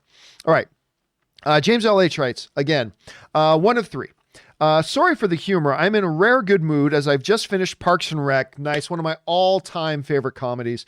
You may remember I asked you if you watch if to watch Parks or Schitt's Creek first. You suggested I watch them in release order. Anyway, I am now a fan. Amy Poehler is really good. I didn't know Aubrey Plaza was a fan of her in Legion. She was good. I understand now the comments on Pratt's change from this to Guardians. Also, Johnny Karate, that's right. Favorite moments were Offerman's Ron Swanson. Ron Swanson was one of my favorite characters in TV history. Best mustache since Selleck's Magnum PI. He's so funny. Loved Tammy 2. Both Tammys were great. Tammy and Tammy 2 were great. Real wife. Actually, Tammy 1. Oh, yeah, Tammy 2 is the real wife. Tammy 1 is the one who isn't. Bacon hidden everywhere. Works for but hates government. Not liking Canada. Dear Canada, F you. That was so funny. Letters, sorry, John. Not liking Europe either, other than an island off Scotland for his whiskey, which is a great ending to that one episode. I could go on. Then there's Duke Silver. Was so funny. Duke Silver is Ron Swanson has this, what's the word I'm looking for? Superheroes have... What's their secret identity name? The alter ego. So Ron Swanson has this alter ego known as Duke Silver, where he's a jazz sax player and women love him. It's kind of funny. Parks and Rec. I think I've told this story before, but when Parks and Rec was starting, I avoided it for like the first 2 years because it seriously, especially when it was just starting, they were advertising for it.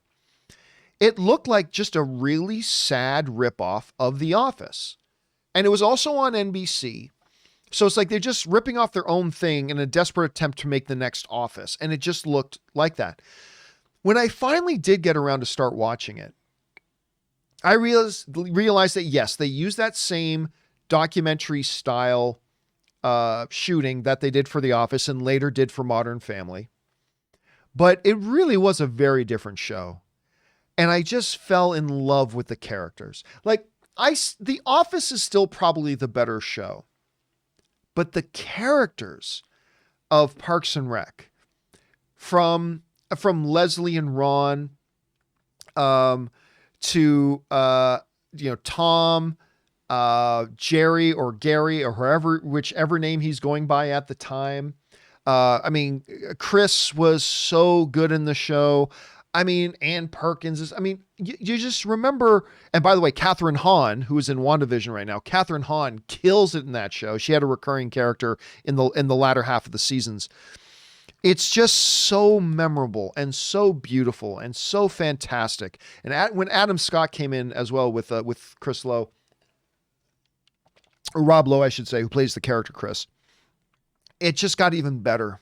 And it is a fabulous, fabulous show. And yes, if you had never seen Parks and Rec and then you saw Guardians of the Galaxy and you heard about everybody raving about, wow, Chris Pratt looks so different. You don't know what we're talking about. You go back and watch Parks and Rec. It's like, that's the same guy who did that. It is kind of crazy. And again, it is one of my all-time favorite shows. Certainly in my top 3 of my favorite comedies of all time. Oh, I adore. And just, earlier this year, or about, I don't know, what was it, 6 months ago? When they did that special cast reunion episode of Parks and Rec, where it's now a couple years later, but they're all talking on a Zoom call, and it was to raise money for Feeding America because the pandemic had started, and they were all talking on a Zoom call. Oh, it made my heart so happy. I wish they would do that every year. Anyway, James, glad you enjoyed it, and I absolutely loved it too. Now, you got to move on to Schitt's Creek. All right, next up. Elminster, tips in $20. Thank you, Elminster, for supporting the channel on that level, man. We appreciate that. Hi, John. A 15-second teaser drop for Godzilla vs. Kong with the trailer scheduled for Sunday, and of course, today is Sunday. I am a fan of the franchise, and I'm very much looking forward to the movie. I know Rob is as well. Keep up the great work. And again, I've already seen the trailer, so we're going to talk about more yesterday, but I will tell you what I said on Twitter. I'm not a big fan of the franchise so far. Like, I enjoyed Kong Skull Island. I enjoyed Kong Skull Island. I was not a fan of Godzilla King of the Monsters. I'll be honest with you. I was not a fan of the movie. I didn't think it totally sucked, but I did not think it was good. So I have not been all that excited for Godzilla vs. Kong until I saw the trailer. And we will talk more about the trailer tomorrow. But a little sneak peek here. I believe Godzilla vs. Kong is the best trailer of any film in years. I really do. And I will go into why I think it is the best trailer we've had for any movie in years on the John Campea Show tomorrow. So yeah, I have gone from being I'm interested in watching Godzilla versus Kong. I mean, it's Godzilla fighting Kong, so of course you got to be interested in it. But I went from that to super hyped to watch it because of a trailer. And that's what the power of a trailer can do. And since I mentioned that, why don't I take a second here to plug my documentary about movie trailers called Movie Trailers, A Love Story. It is now available. You know I had to plug it at some point. It is now available worldwide. It's all about the history, formation, the importance of, the key things about, the controversy surrounding movie trailers. You can go and watch it now, whatever country you live in the world, by going to vimeo.com/on-demand/movie trailers. However, if you happen to live in the US or the UK, you also have another option of watching it on Amazon. Simply go to Amazon and search for Movie Trailers, A Love Story, and you should be able to find it there. And special thank you to everybody who's already taken the time to go and watch it. I appreciate that very much. All right. Thanks a lot, Elmster. And again, watch the show tomorrow. Me and Rob will go much more in depth in the Godzilla vs. Kong trailer, but I'm clearly a big fan of it. All right. Big A writes, one of two. With Sony delaying Morbius again, they will more than likely delay Venom as well. How long can Sony continue to delay movies before they go broke? They weren't in the best financial shape before the pandemic. Would Disney buy the rights back to Spider-Man to keep Sony afloat, or would Disney just let them collapse and then acquire the rights back? What do you think the future holds for Sony Pictures if they keep delaying? Oh, Sony's going to be perfectly fine. Yeah. See, this isn't like it was a bunch of years ago. 5 years ago or so, Sony went through a very big economic crisis. And so much so that they started making deals they wouldn't normally have made and all that kind of stuff, and things weren't looking great. However, they got a new CEO. The new CEO is completely committed to the movie division. I mean, that was one of the big things when the new CEO took over of Sony. Unlike the previous CEO, who just kind of saw the movie division as just another arm of the company, this new CEO is a massive film fan and took the movie business side very, very seriously. So, and Sony as a company as a whole is in much better position today than it was 5 years ago. So the movie division is going to be fine. They're going to be absolutely fine. And they are not going to be willing to sell back the rights to Spider-Man.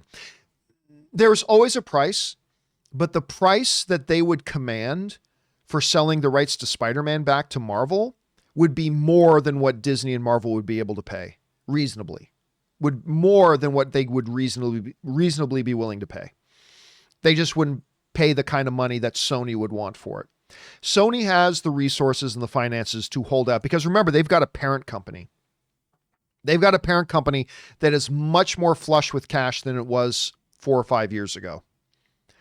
Not that they're in as good a position as like Apple or Amazon or Disney or anything like that, but they're in a good position. They're in a much better position than they were years ago.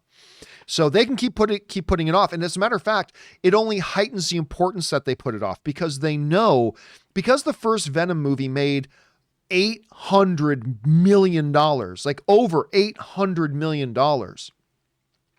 And the only thing some piddly streaming service can offer them is like 200 million. They know it behooves them financially to wait as long as they need to wait. Not that Morbius is guaranteed to make $800 million. Not that Venom 2 is guaranteed to make $800 million. But they know that they stand to make a lot more money by waiting for the theatrical industry to be in a position that they can put these out and all that kind of stuff and wait. again, the money that streaming services are being willing to put up right now is pathetic chump change for what some of these movies will be worth. Now, for some of them, it's worth it because some of them, these movies weren't going to make it. Like American Pickle, the Seth Rogen movie, right? That movie wasn't going to make any money in theaters. Everybody knows that. So for a studio to accept a payoff to put that in on a streaming service is not a big deal. But when you're talking about movies like, for instance, Netflix and Apple just tried to make an offer to Paramount for Top Gun 2. And Paramount rejected them both because they know for the paltry amount that they're willing to put up, which is probably like in the $150 million to $200 million range, they know Top Gun is a potentially $1 billion film. Not that it will make $1 billion, but has the potential to, and they're just willing to wait long enough as it is to do it. So no, I don't see anything here. They can hold out as long as they need to hold out. And as far as them being a inevitability that they move Venom, here's the thing. I don't think they will move Venom 2. Because Sony just announced moving all of these films, right? Morbius, Uncharted, Peter Rabbit 2, Ghostbusters. They just announced moving them all on the same day. Except for Venom 2. And, Rob and I talked about that, and it seems like that implies that they have no interest. Because if they were planning on moving Venom 2, why not just announce it when they announced the moving dates of all their other films? The implication seems to be here that they think that late June, everything will be okay. And I think they're right. I think late June, listen, the Miami Heat just announced, I put this up on Twitter, Miami Heat and other sports organizations now have dogs. This is crazy to me. They now have dogs. Let me see if I can bring this up.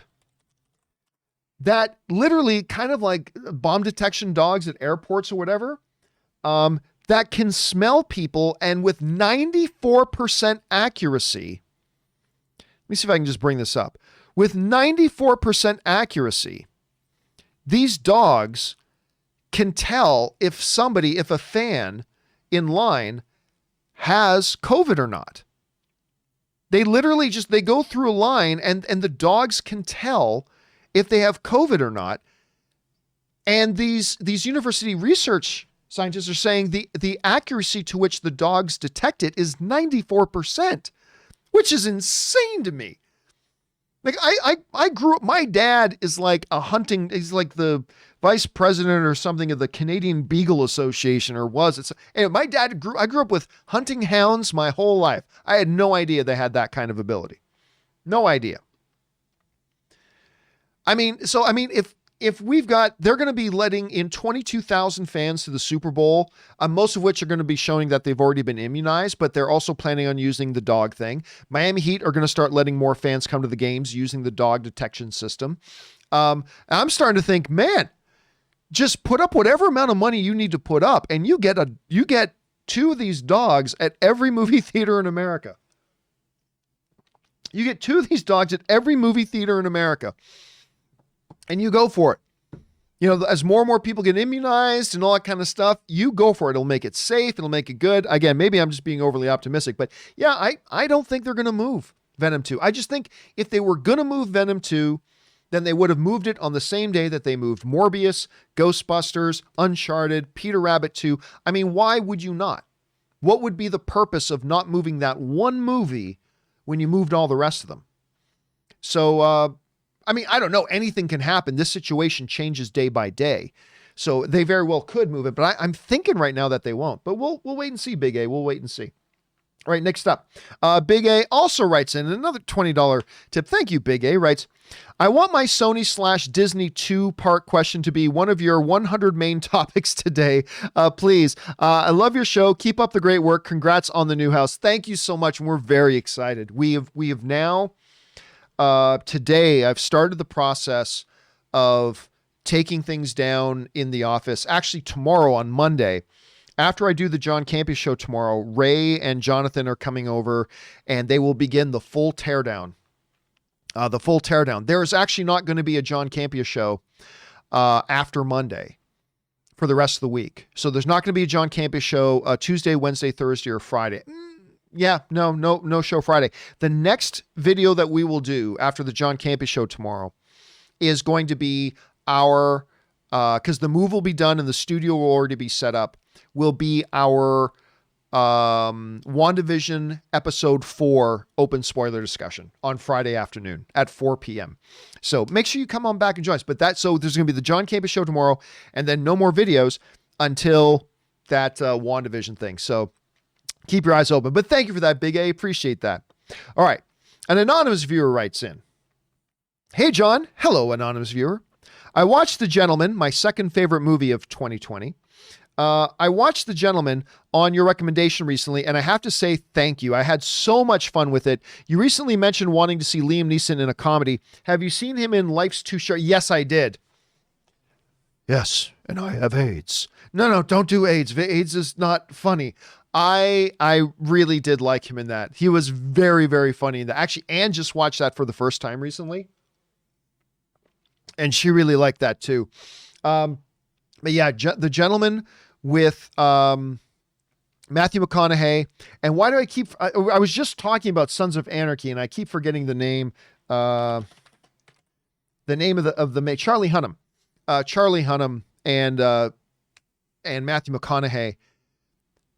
Directed by Guy Ritchie. And I've been waiting ever since Snatch for Guy Ritchie. I mean, Rock and Rolla is kind of, but I wasn't all that big on, I'll be honest, I wasn't all that big on Rock and Rolla, but I have been waiting for Guy Ritchie to do another signature Guy Ritchie film. Like, he'd done Aladdin, and he did a great job with Aladdin. I was shocked how good he did with Aladdin, but I was waiting for that next Lock, Stock, and Two Smoking Barrels, for that next Snatch, and The Gentleman was it. I loved The Gentleman. Now, granted, I liked it more than most people did, but I think Robert liked it as much as I did too. Absolutely loved it. It was going to be my number one film of 2020 until I saw Trial of the Chicago 7, and then that became my number one film of 2020. But I'm glad you enjoyed it, man. I'm glad you enjoyed it. All right, let's keep going here. We got time just for a couple more here. We got Trevor, who writes, Theory. Wanda's lack of an accent is part of the false reality. In the first 2 episodes, her voice is higher pitch. When the boss is choking and she talks to Vision, her voice goes to a lower pitch. We'll get your movie soon. Congrats again. Well, thank you very much for wanting to check out my movie. I appreciate that. But I don't know, because Wanda, every movie, her accent has evolved. And by evolved, I mean has started to disappear. Right? Her voice, her accent in Ultron is much diminished by the time you get to Civil War, and then is diminished infinitely more when we get to Infinity War and then Endgame. You took everything from... There was no Sokovian accent there. So it has been dying off more and more. So I don't think this altered reality has anything to do with her accent. I think it's just the fact that slowly the MCU has just been eliminating her accent, because I think they just understood her accent wasn't all that good. I mean, it wasn't an enjoyable accent. That's no knock on Elizabeth Olsen. Just what they all collectively decided her accent to be did not work with people. And I think they've just been phasing it out little bit by little bit. So yeah, I think even when everything comes back to real world in WandaVision, I think you're going to hear that. I'm guessing they're almost, I'm going to say they're 97% going to have her accent eliminated. I think 97% of her accent, they might still slip in a little inflection here and there to kind of suggest she had an accent at some point, but I really think they're just moving away from the accent. We'll find out though. We'll find out soon enough, Trevor. Thanks for writing that in, man. And do tell me if you enjoyed the movie or not. And thank you for wanting to go check it out. All right.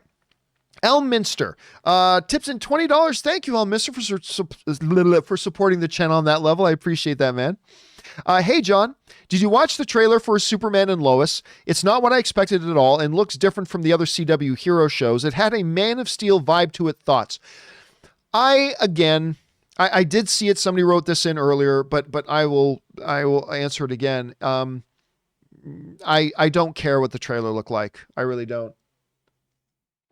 To me, the CW has already completely destroyed any credibility they have for trying to do Superman.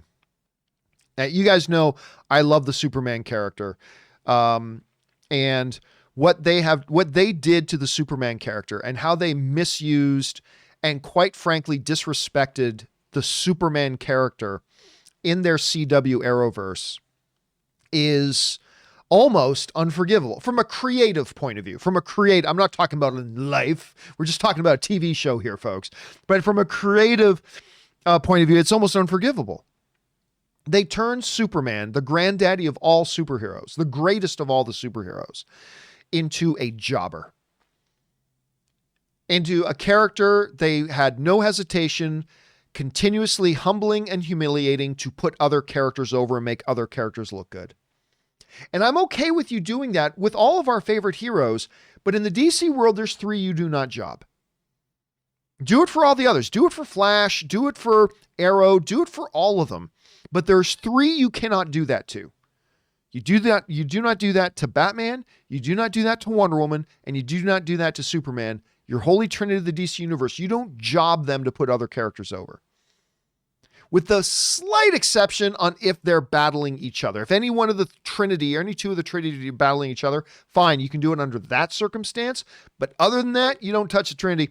And so the fact of the matter is they lost all my faith. CW lost all my faith when it comes to how I think they handle Superman.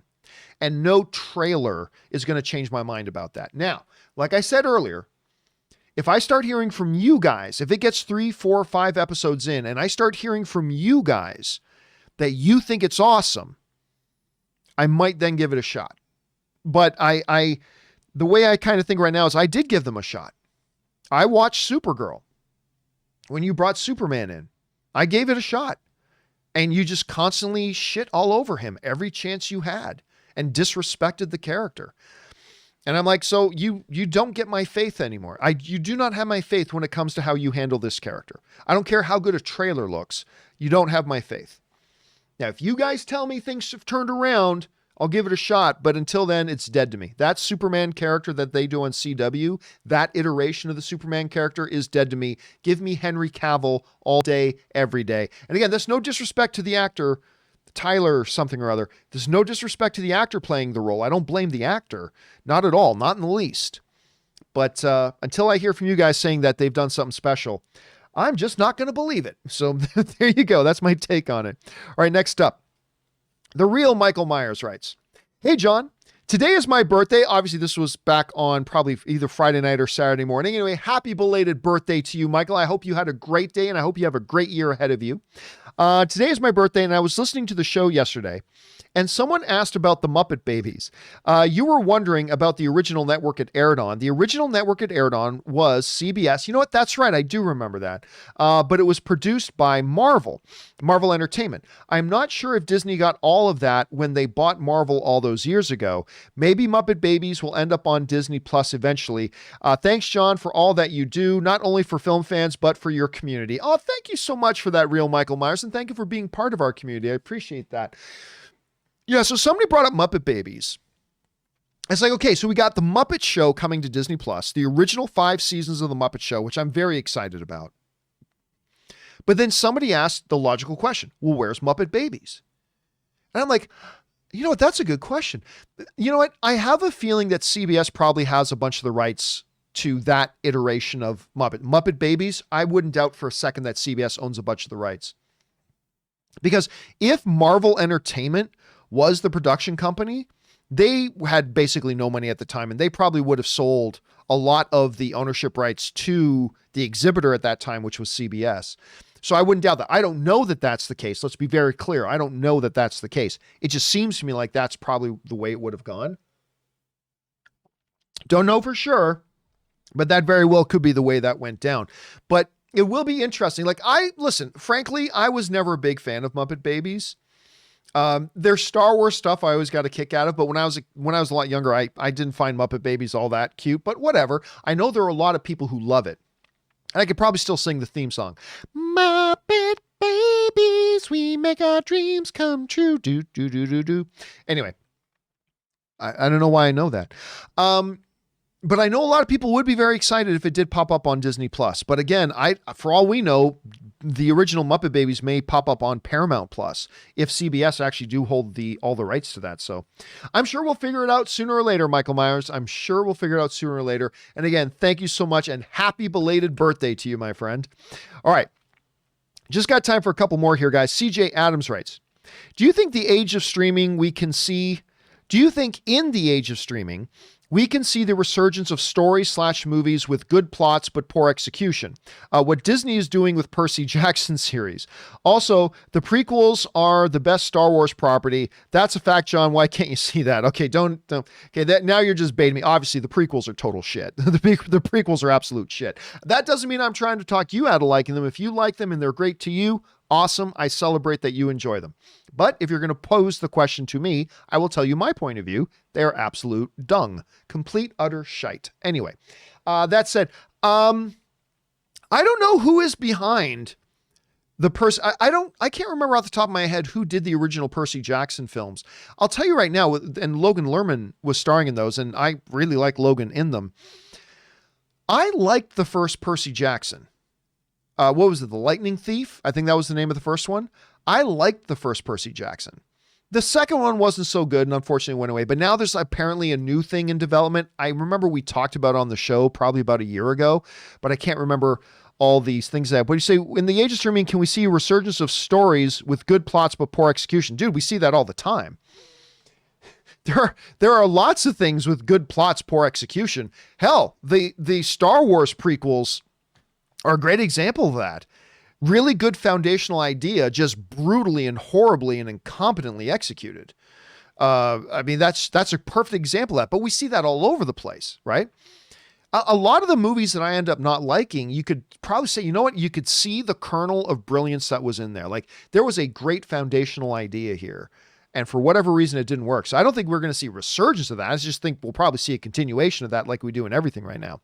All right. Next up, Jared Almond writes, hey, John and Rob. Obviously, Rob's not here right now. I just saw the trailer for the upcoming film, I don't even know what that is. The Mauritanian? I don't know what that is. I have not seen such a trailer, so I cannot comment on it. I'll tell you what, I will look up to see what that is. Hold on a second. The Mauritanian. Let's see. This is a movie that is scheduled to come out this year. I thought maybe for a second you were wrong and it was the Manchurian. I thought you were maybe No. A detainee of the U.S. Let me bring it up here. A detainee of the U.S. military's Guantanamo Bay Detention Center is held without charges for over a decade and seeks help from a defense attorney for his release. Okay, so it's... Shailene Woodley's also in it. Zachary Levi is also in it. Okay, that's interesting. I mean, on top of the fact that you've got Benedict Cumberbatch and you've got Jodie Foster in there as well. Yeah, I'll be honest with you. Now, it says coming out on February 19th, so either that means it's going to be a direct streaming movie, which maybe it's a Netflix film or something, or obviously it's a movie that's going to get delayed. Let me see. Where's the makeup, production, art? I need to see the distribution. Other companies, special effect distributors. Here we go. TV and film and TV house, which I'm not familiar with. Or STX Entertainment. Well, that's theatrical, but is it going to get theatrical? Well, apparently it's saying it's going to be a theatrical thing. STX is a real distributor. They're a legit distributor. So it says February is going to be its release. So I'm going to anticipate this is going to be delayed. But no, this was one that was not on my radar, man. Thank you for, I like a lot of that cast. Thank you for putting that on my radar. I appreciate that, man. All right. Next up, and our final one of the day comes to us from Ryan Loner, who writes, the Babylon 5 death curse continues as we've now lost Mira Furlan. Yeah, I saw about this in the news. Also known as Danielle from Lost. To put this in perspective, at age 84, Walter Coing has now outlived 8 of his castmates from the show. Yeah, that's, it's funny because Babylon 5, I know there's probably a lot of you who've never seen it. And I'll be honest with you, I'm not a huge Babylon 5 fan like a number of my friends are. I always enjoyed it as a good sci-fi show, but I was never like fanatically into it. But I had some friends of mine, including one of my original co-hosts in the very first movie podcast series I did, which was the Movie Blog Audio Edition, Darren Connolly. Buddy of mine, Darren Connolly, was the biggest Babylon 5 fan I've ever met. Biggest Babylon 5 fan I've ever met. And he would talk about Babylon 5 all the time. And yeah, I read about her passing the other day, which is sad to hear. And like, yeah, Walter Koenig, who was, of course, Chekhov in the original Star Trek series, he's still around and kicking, which is great. I just saw a recent photo shoot with him and, who did I just see him do a photo shoot with? I can't remember now off the top of my head. But anyway, it's good to see him still around. But yeah, it was really sad to hear about that. And yeah, yet another cast of that show gone. All right, guys, listen. For everybody else, still have questions to come from Keaton to the Great One, Devin, and our Patreon supporter Alexander Kent. We're gonna pick up on your questions tomorrow on the John Campea Show. Once we get into the live questions part of the show, we'll start with your questions and work our way all the way through. So hang in there just one more day, and we will get to your questions. But for now, guys, that'll do it for this installment of the companion video. Thank you so much for being here and making this little video a part of your day. And a special thank you to all of you guys who sent in these live comments and questions. Number one, because you gave us great fun things to talk about. But number two, because you supported this channel while you did it. And all of us who were involved here with the John Campea YouTube channel, thank you guys very, very much for that support. All right, guys, that will do it for me. Remember, do the four main things. Stay smart, stay safe, take care of yourselves, and please take care of the people around you. That'll do it for now. My name's John Campea. And until next time, my friends, bye-bye.